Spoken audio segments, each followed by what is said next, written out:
തന്തത്തിൽ ജ്ഞാനദീപം കൊളുത്തുക.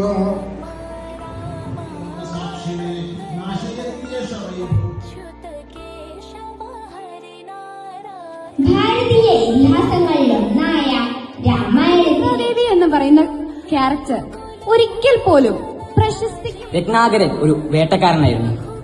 മൃഗങ്ങളെയും മറ്റു സുന്ദരിയായ ലക്ഷ്മിയിൽ നിന്നും ഭയാനകമായ സുഖലോകത്തിലായി ജീവിക്കുന്ന കേവലം ഒരു ജ്യേഷ്ഠനോട് ഒരനുജൻ ഏത് രീതിയിൽ പെരുമാറണം എന്ന് ഇന്നത്തെ സമൂഹത്തിൽ സാങ്കേതിക വിദ്യ അതിവേഗം വളരും. രവീന്ദ്രനാഥ് ടാഗോറിനെ പോലെയുള്ളവർ അഹല്യയെ കൈലാസത്തിലുള്ള ശിവനെ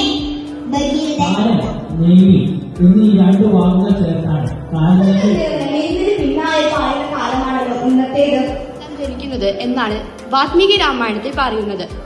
നാഗങ്ങളുടെ മാതാവായ കണ്ണുകൾ തുറന്നിരിക്കുന്ന വലിയ വായ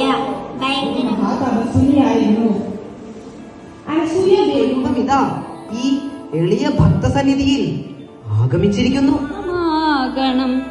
നിത്യനായ ചിൽ പ്രകാശ.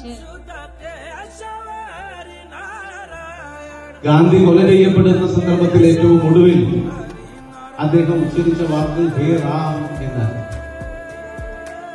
ഗാന്ധി സ്വപ്നം കണ്ടത് രാമരാജ്യമാണ്.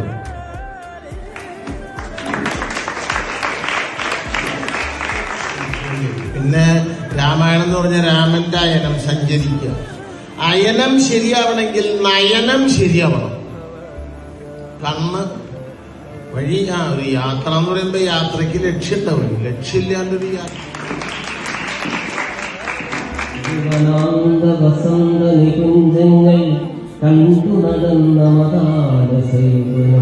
അവനെ രക്ഷിക്കാനായി സമ്പാദി തന്റെ ചിറകുകൾ വിരിച്ച് ത്യാഗം, അയോധ്യയിലേക്കുള്ള മടങ്ങി വരവ് എന്നിവ ഉൾക്കൊള്ളുന്നു.